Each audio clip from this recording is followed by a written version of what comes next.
Sobre economia agora, o governo federal vem buscando alternativas para os precatórios diante da resistência ao parcelamento dessas dívidas. Denise Campos de Toledo aqui conosco. Por que essa reação, Denise, foi tão negativa? Os pagamentos seriam atrasados, não é? Olha, a reação, Tiago, teve muito a ver com uma série de medidas tomadas pelo governo que deram a impressão de que o governo queria ajustar determinadas despesas, fazer algumas manobras contábeis para poder abrir uma brecha no orçamento para gastos maiores. Inclusive, se vinculou esse parcelamento à ampliação do Bolsa Família. Não é que não tem uma fonte de financiamento, embora se fale na ampliação do valor, do número de beneficiários, isso está em aberto na proposta que foi apresentada pelo governo.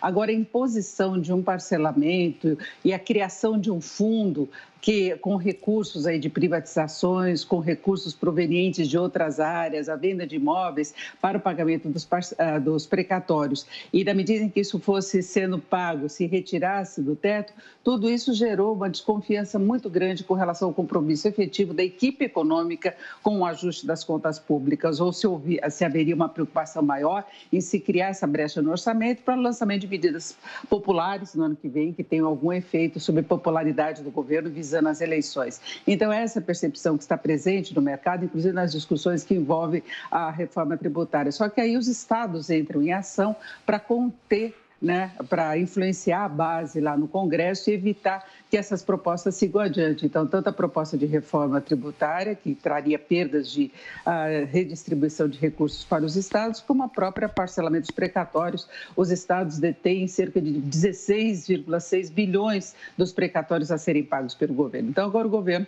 cogita a possibilidade de uma negociação com relação a esses grandes credores, para evitar essa resistência toda, estuda alguma forma de deixar parte dos precatórios, o que excedeu o que estava previsto, que seria a faixa dos 30 bilhões, fora do teto de gastos, não conseguiu ainda encontrar uma fórmula que seja aceitável do ponto de vista do compromisso fiscal. E esse é um grande problema, só que eles estão mudando um pouco o discurso porque perceberam que há consequências sobre essa desconfiança toda, que é a dificuldade aí de se controlar, por exemplo, a curva de juros, há pressões sobre o câmbio, isso vai tendo consequências sobre a economia, sobre a inflação, sobre credibilidade, atratividade de investimentos para o país. Enfim, é um momento em que o governo tem de redefinir o que ele pretende fazer em relação às contas públicas. A proposta orçamentária vai ser apresentada no dia 31 deste mês e se espera que até lá o governo tenha uma definição em relação à questão dos precatórios e, quem sabe, também essa reforma do imposto de renda. Da forma como está,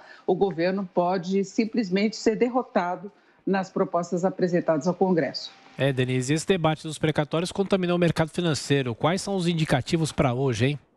Olha, hoje o mercado internacional está com algumas indicações mais favoráveis. A gente vê as bolsas da Ásia e nos Estados Unidos reagindo favoravelmente à confirmação aí do registro definitivo da vacina da Pfizer. Isso criou a expectativa de que a população que estava resistente possa agora aderir à vacinação e facilitar o controle. A variante Delta, o aumento do número de casos tem trazido uma preocupação muito grande quanto ao desempenho da economia global. Isso no cenário internacional tem levado, inclusive, hoje a recuperação dos preços de commodities, de minério de ferro, do petróleo, tudo está muito relacionado, Controle da pandemia, retomada do crescimento, aumento da demanda, preços de commodities, comportamento dos ativos, o comportamento do dólar também no mercado internacional. Agora, essa questão fiscal que nós estávamos falando tem pesado muito no mercado brasileiro e tem impedido o mercado de acompanhar essas ondas mais positivas do exterior. Ontem, por exemplo, nós tivemos a queda da Bolsa de Valores aqui no Brasil, o dólar não acompanhou o movimento mais forte no exterior, uma pequena variação aqui no Brasil. Hoje nós temos na abertura o dólar com uma queda mais acentuada, ele vai acompanhando a maré internacional, recua 0,8%, a cotação de venda do comercial está um pouco abaixo dos R$ 5,34, mas essas questões mal resolvidas internamente, nós temos a questão fiscal preocupando muito e esse ambiente político fazem com que o Brasil se descole de uma forma negativa do que tem ocorrido no mercado internacional. Lá nos Estados Unidos, por exemplo, quando as bolsas sobem, o mínimo de alta já representa novos recordes. Aqui no Brasil, a bolsa devolveu tudo o que tinha ganho de recuperação desde o começo do ano.